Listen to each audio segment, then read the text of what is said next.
समर्थ को पूरी तरह अपने कब्जे में कर लिया है। अब देविका समर्थ को बाकी घर वालों के खिलाफ भड़काना शुरू कर देती है। सुनिए जी, आपकी माँ ना मुझसे बहुत चिढ़ती है।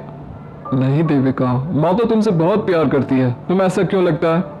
देखिए ना, जब भी मैं आपके साथ कहीं भी बाहर जाती हूँ तो माँ का मुंह बन जाता है। वो किसी न किसी बहाने मुझे रोकने की कोशिश करती रहती है।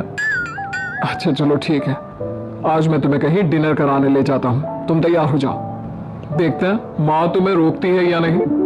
देविका डिनर के लिए तैयार हो जाती है।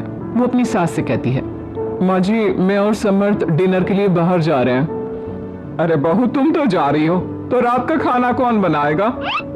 माँ वो कहाँ है आपकी पहली बहू अधीरा, वो बना लेगी खाना? अरे बेटा, वो कहाँ बनाएगी खाना, वो तो दिन रात बस रोती रहती है, और वैसे भी उसके हाथ का बना खाना तो तूने खाया ही नहीं, बहुत बेकार खाना बनाती है।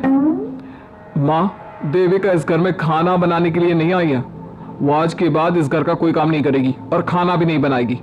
मैं अभी अधीरा से बात करता हूँ। अधीरा, अधीरा। समर्थ की आवाज सुनकर अधीरा दौड़ती हुई आती है। जी, आपने बुलाया मुझे? ये क्या है, तुम दिन रात कमरे में बैठकर रोती रहती हो, तुम्हें घर में कोई काम नहीं दिखाई देता क्या?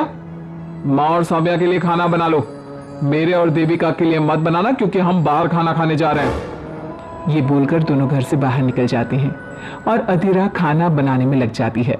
जैसे ही खाना बनकर तैयार होता है, अधीरा सबसे पहले अपनी सास को खाना देती है। लीजिए माँ जी खाना। मंजू मुंह बिगाड़ लेती है और खाना खाना शुरू करती है, पर खाना तो उसे बहुत अच्छा लगता है। वो कहती है, अरे वाह बहू, आज का खाना तो तुमने अच्छा बनाया है, तो उस दिन इतना बुरा खाना क्यों बनाया था?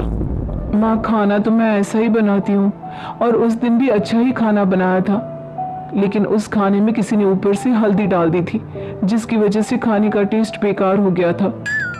अधीरा की बात सुनते ही मंजू को ये समझने में देर नहीं लगी कि ये काम सौम्या ने किया होगा।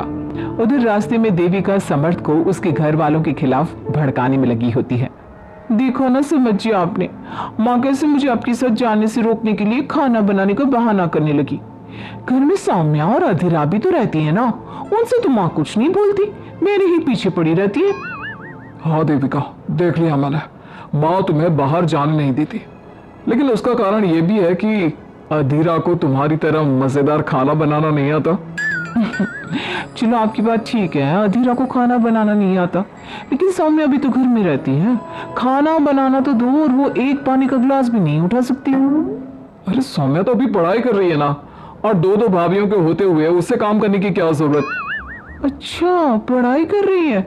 समर्थ जी, आप कितने भूले हो, आपकी बहन मेरी सहेली है, हम एक साथ ही पढ़ते थे ना। मेरी पढ़ाई खत्म हो गई, लेकिन इसकी पढ़ाई खत्म होने का नाम क्यों नहीं ले रही, ये बात भी बता दो जरा। हाँ देविका, तुम ठीक बोल रही हो, मैंने तो इस बारे में कभी नहीं सोचा। चलो कल ही बात करता हूँ सौम्या से। सिर्फ बात मत करना उससे, जल्द से जल्द उसकी शादी करवा दीजिए। लड़कियां जितनी जल्दी अपने घर विदा हो जाएं उतना ही अच्छा है। इस तरह देविका अपने पति के दिल में अपनी सास और ननद के लिए नफरत पैदा करने की कोशिश करती है। अगली सुबह सौम्या समर्थ के पास आती है और कहती है, भैया मुझे कॉलेज में फीस जमा करवानी है, आप मुझे 25,000 का चेक दे दो प्लीज। ये तुम कौन सी पढ़ाई कर रही हो जो अभी तक रेल के इंजन की तरह चले जा रही है? देविका की पढ़ाई तो कब की खत्म हो गई, और तुम पढ़ाई के नाम पर पैसे लिए जा रही हो। भैया देविका ने बीए किया है, मैं एमए कर रही हूँ। मैंने देविका से कहा भी था कि वो भी एमए कर ले, लेकिन उसने मना कर दिया।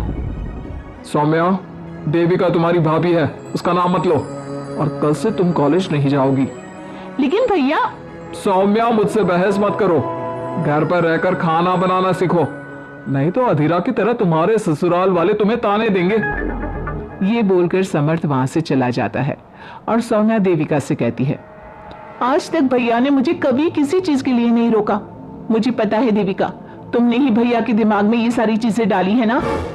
सौम्या, तुम मेरी प्यारी सहेली हो, तुमने मेरी शादी अपने प्यारे भैया से करवाई, मेरा भी तो फर्ज है ना तुम्हारे बारे में सोचने का।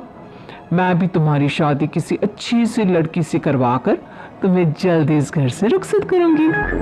क्या तुमने भैया से मेरी शादी की बात की है? हाँ की है, और वो तुम्हारे लिए लड़का देखने के लिए तैयार भी हो गए हैं। देविका, तुम कितनी एहसान फरामोश हो। तुम्हें इस घर में लाने के लिए मैंने क्या क्या जतन नहीं किए, और तुम मुझे ही इस घर से निकालना चाहती हो। सौम्या सौम्या, इतनी नादान मत बनो।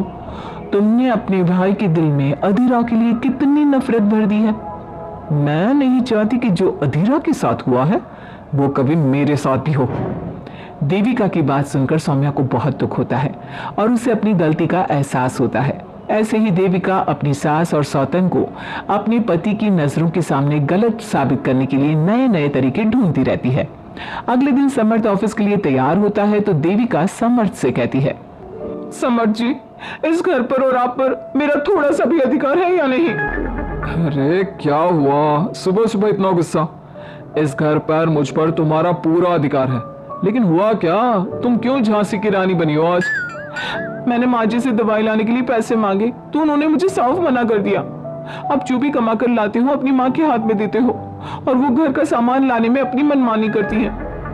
अच्छा, मैं अभी माँ से बात करता हूँ। समर्थ अपनी माँ के पास जाकर कहता है, माँ मैं आपको इसलिए घर खर्च के पैसे नहीं देता कि आपके मन में जो आएगा आप वही करेंगी। अरे क्या हुआ बेटा, इतना गर्म क्यों हो रहा है? मैंने कब अपनी मनमानी की है? माँ, आपने देविका को दवाई लाने के लिए पैसे क्यों नहीं दिए? आप क्या चाहती हैं कि वो मर जाए? अरे बेटा, हमारी इतनी अच्छी किस्मत कहाँ कि वो मर जाए। अब बुरे लोगों की जिंदगी बिना लंबी होती है। और हाँ, ये किस दवाई की बात कर रहा है तू? देविका रहे तो मुझसे कभी पैसे नहीं मांगे।